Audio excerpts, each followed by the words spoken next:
sa pinaka-latest na pag-go ng DepEd sa twice a month salary for teachers and other DepEd personnel. No nga ba ang sagot ng mga teachers? At kung bago ka pa lang sa channel na ito, please hit like, subscribe, and the notification bell para lagi kayong updated sa ating mga bagong vlog.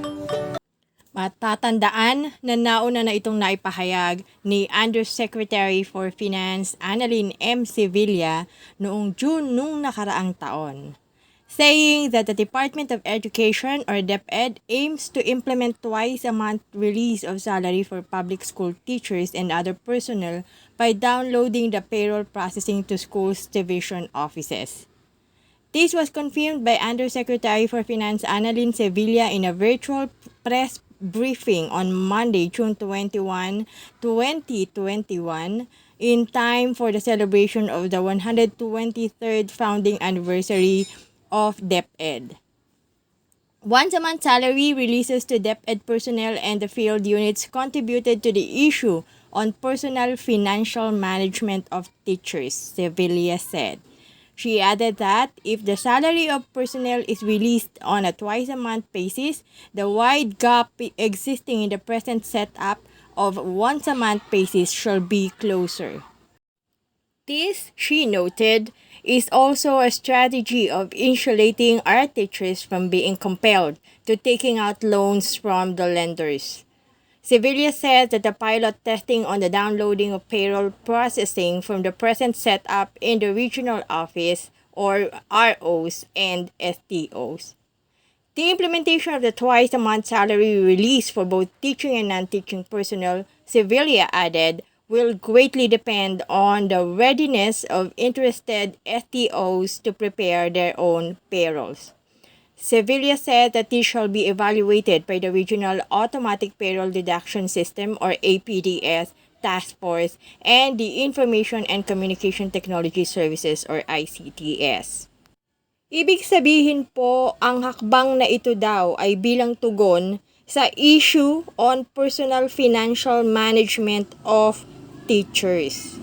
Ito daw ay makakatulong upang mapag-ikli ang gap between the existing present setup of once-a-month salary. Ito din daw ayon sa kay Undersecretary Annalyn M. Sevilla ay makatutulong. This is a strategy of insulating our teachers para mabawasan or hindi na pumatol sa mga loans from the lenders. Kung kaya nga nitong nakaraang October 27, 2021 ay inilabas na ang Memorandum OUF 2021-0703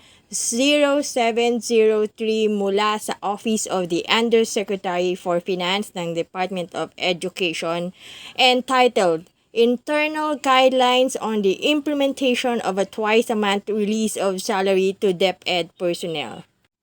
Ang memorandum na ito ay nagsasaad that Secretary Leonor Magtolis Briones approves the implementation of the twice-a-month release of the salaries of DepEd personnel nationwide upon the recommendation of the DepEd Central Office APDS Task Force through APDS Task Force Resolution No. 6 Series of 2021 entitled A Resolution Recommending the Approval to Utilize the Existing FaxPro Program of Regional Offices that Implement the Twice-a-Month Salary Releases to DepEd Regional Office Proper.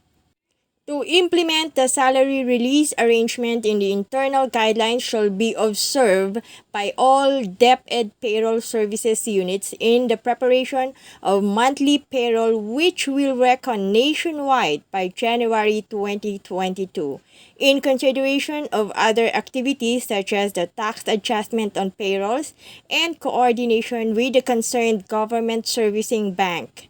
However, this will not preclude the regions to implement it earlier either in November or December 2021. At agad-agad nga, ito ay naipatupad ng January of this year. Sabay-sabay nating natanggap at naramdaman ang epekto ng paghati ng ating sweldo ng 2 beses sa isang buwan. Nag-umpisa ito noong January 15.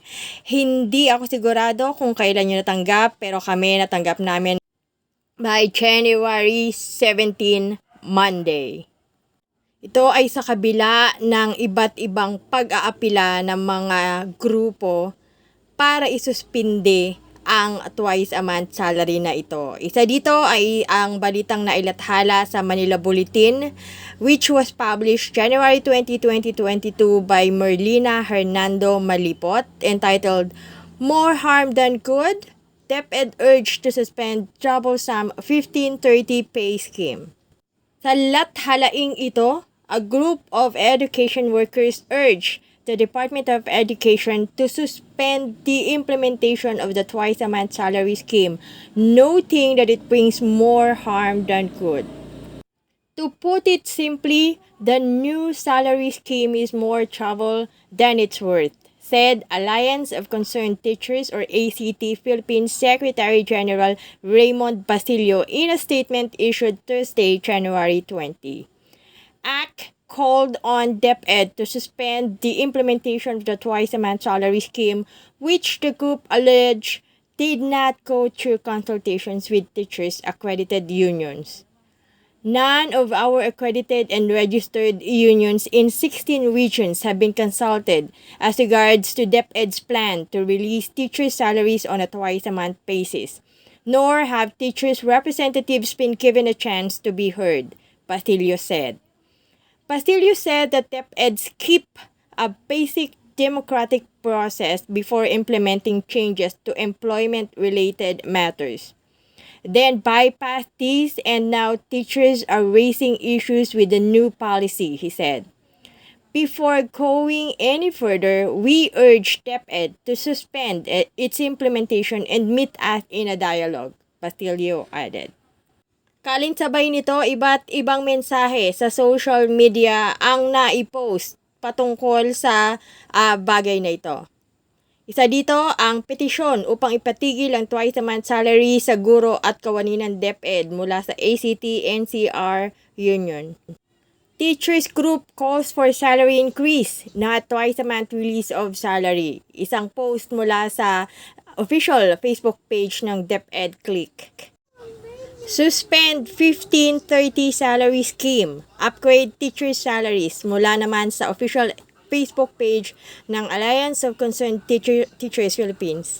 Isa pa ring post mula sa ACT-NCR Union. Sweldo ng guro huwag hatiin. Upgrade teachers' salaries now. Sa kabila ng lahat ng ito, DepEd still implements twice a month salary scheme. Ngunit ano nga ba ang nararamdaman at pahayag ng mga ordinaryong guro tungkol sa panibagong patakarang ito? Ilan sa mga messages and comments ng ating mga kapwa guro na naipahayag sa mga iba't ibang public Facebook post ay nakuha natin at susubukan kong ipakita at pabasa sa inyo. Kayo na po ang bahalang mag-react.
Ilan lamang po yan sa mga nakuha nating reaksyon mula sa mga DepEd teachers. Maraming negatibo, marami din namang positibo. Ano nga ba ang nasa sa loob ng bawat guro sa implementasyon ng twice a month salary scheme ng DepEd?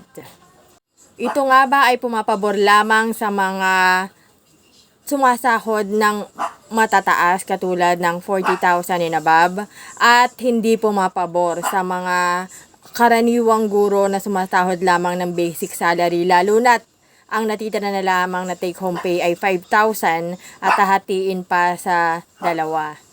Katulad ng marami sa inyo, ako din po ay may mga katanungan sa isip tungkol sa bagay na ito.